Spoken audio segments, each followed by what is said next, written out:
আকাশবাণী আগরতলা স্থানীয় সংবাদ পড়ছি শর্মিষ্ঠা গোস্বামী। মুখ্যমন্ত্রী অধ্যাপক ডাক্তার মানিক সাহা গতকাল তেলিয়ামুড়া নেতাজি নগরে ৫ কোটি টাকা ব্যয়ে নবনির্মিত অত্যাধুনিক মোটর স্ট্যান্ডের উদ্বোধন করেছেন।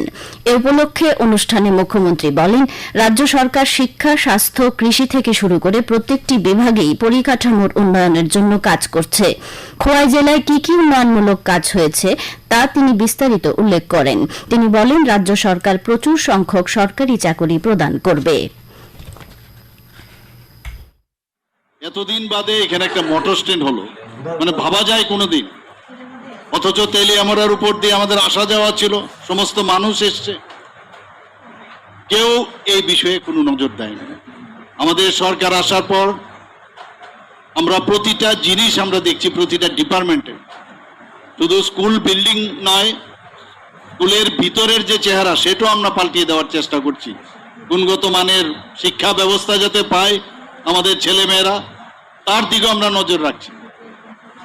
আমরা জানি যে ১০,৩২৩ ঘটনা আমরা জানি, শিক্ষকের একটু সমস্যা হচ্ছে, কিন্তু আমরা যত সম্ভব আমরা চেষ্টা করছি যাতে গ্যাপটা আরো তাড়াতাড়ি ফিল আপ হয়।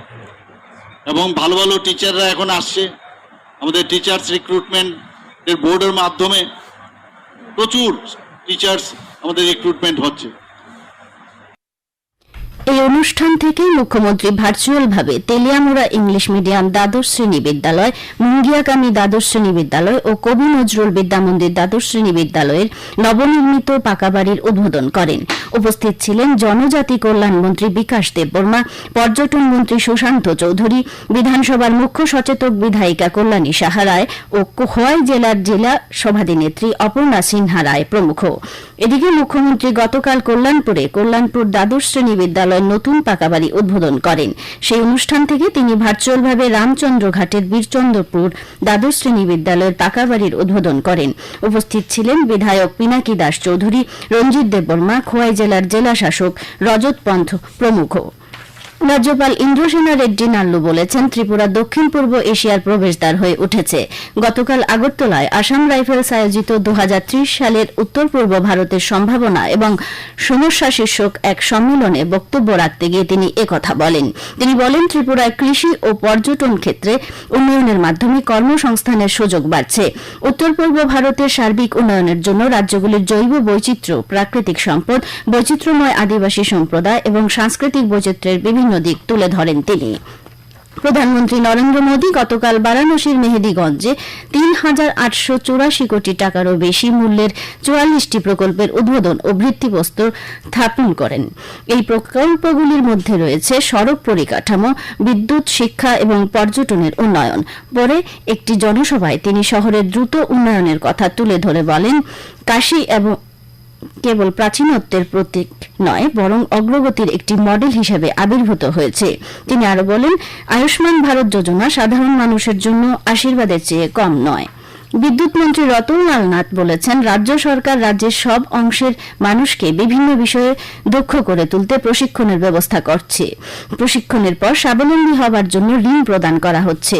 গতকাল মোহনপুর ব্লক চত্বরে আয়োজিত mega skill awareness and placement drive অনুষ্ঠানে তিনি একথা বলেন। কেন্দ্রীয় তথ্য ও সম্প্রচার মন্ত্রক ওয়েব সামিট ২০২৫-এর অংশ হিসেবে অনুষ্ঠিত ৩২টি চ্যানেলের মধ্যে থিম মিউজিক প্রতিযোগিতার বিজয়ীদের নাম ঘোষণা হয়েছে। প্রথম ওয়ার্ল্ড অডিও এবং ভিডিও এন্টারটেনমেন্ট সামিট এই বছরের ১ থেকে ৪ মে মুম্বাইয়ে অনুষ্ঠিত হওয়ার কথা রয়েছে। সারা দেশ থেকে পাওয়া শতাধিক এন্ট্রি থেকে ৬ জন বিজয়ীকে বেছে নেওয়া হয়। একটি বিশিষ্ট জুরি তাদের মৌলিকতা, বাদ্যযন্ত্র এবং সঙ্গীত এবং নৃত্যের জন্য ওয়েব থিমের সাথে সামঞ্জস্য রেখে কঠোর মূল্যায়নের পরে বিজয়ীদের নির্বাচন করেছেন। ভারতের বৈচিত্র্যময় সঙ্গীত প্রতিভা তুলে ধরতেই এই প্রতিযোগিতার আয়োজন।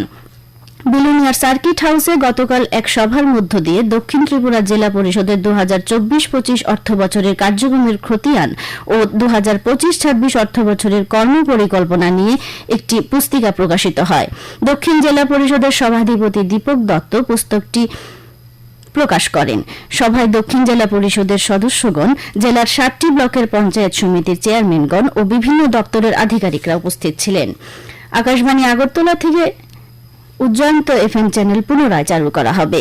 আগামীকাল থেকে তা কার্যকর হবে। পাশাপাশি আকাশবাণী আগরতলার এফএম চ্যানেলও পৃথকভাবে চালু থাকবে।